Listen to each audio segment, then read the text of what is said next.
Kemudian kata beliau, wa anna lahu wajhan biqaulihi kullu syai'in halikun illa wajhah. Wa qaulihi wa yabqa wajhu rabbika dzul jalali wal ikram. Ya, sifat berikutnya, dan ditetapkan untuk Allah sifat wajah.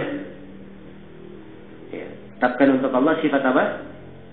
Sifat wajah. Apa dalilnya?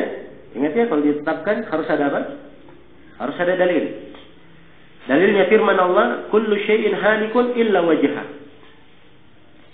Segala sesuatu binasa kecuali wajahnya. Ini ayat di akhir surah Al-Qasas.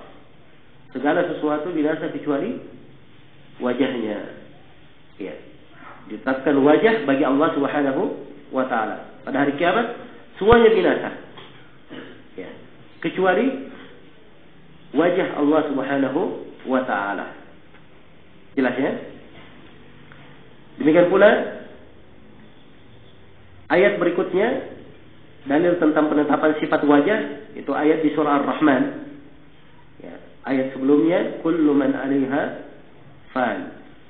Setiap yang berada di atas muka bumi akan sirna, wa yabqa wajhu rabbika dzul jalali wal ikram. Dan tetap kekallah wajah Rabbmu yang penuh dengan jalal dan ikram, penuh dengan kebesaran dan kemuliaan. Ya. Sini penetapan sifat wajah. Jelasnya? Ya.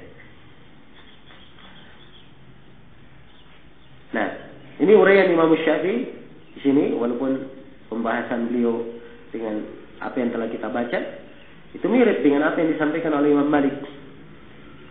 Imam Malik rahimahullahu ta'ala pernah ditanya oleh seseorang,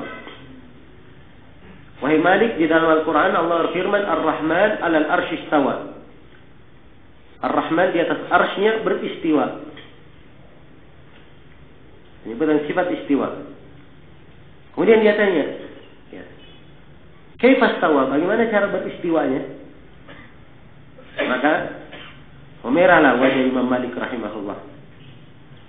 Dan disebutkan dalam sebagian riwayat apa, urat-urat nadi leher beliau terbentang karena marahnya beliau. Ya. Kemudian beliau menjawabnya, kata beliau, al-istiwa'u ma'lum. Istiwa adalah hal yang dimaklumi. Dalam sisi bahasa Arab, istiwa maknanya dimaklumi. Ya. Wal kaifu majhul, ataupun bagaimananya, pembagimaanaannya, pensifatan bagaimana istiwa itu adalah majhul, tidak diketahui. Wal iman bihi wajib, tapi wajib mengimani tentang istiwa itu. Was su'alu anhu bid'ah, dan bertanya tentang bagaimana itu adalah bid'ah. Kemudian Imam Malik perintah supaya orang itu dikeluarkan dari majelisnya. Ya, sebab memang orang yang datang itu dikenal sebagai orang yang apa?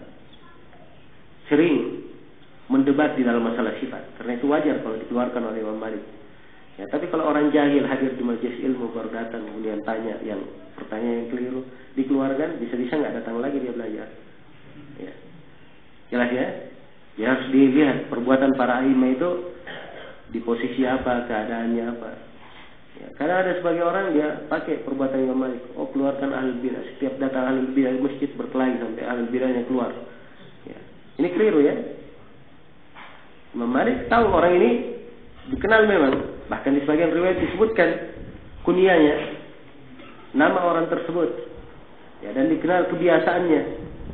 Ya, memperdebatkan masalah-masalah sifat. Ya. Kalau diberi pelajaran oleh Imam Malik itu adalah wajar. Adalah hal yang wajar sebab Imam Malik panutan manusia. Kalau ada orang yang diberi pelajaran oleh beliau, ini menunjukkan bahwa orang ini harus memperbaiki dirinya. Jangan ada kaum muslimin yang meniru dia.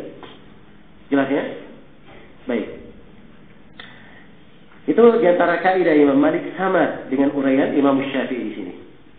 Ya. Dan ini kaidah dalam semua sifat. Jadi kalau ditetapkan sifat wajah, katakan wajah dimaklumi dalam bahasa Arab. Tentang kaifiat wajahnya kita tidak tahu. Ya. Sebab itu Allah tidak berilmu tentang itu. Tidak dikabarkan dalam Al-Quran dan Hadis. Tapi kita wajib mengimani, menetapkan wajah bagi Allah. Bertanya tentang bagaimananya itu adalah bid'ah. Itu adalah apa? Bid'ah. penerbangan dan seterusnya.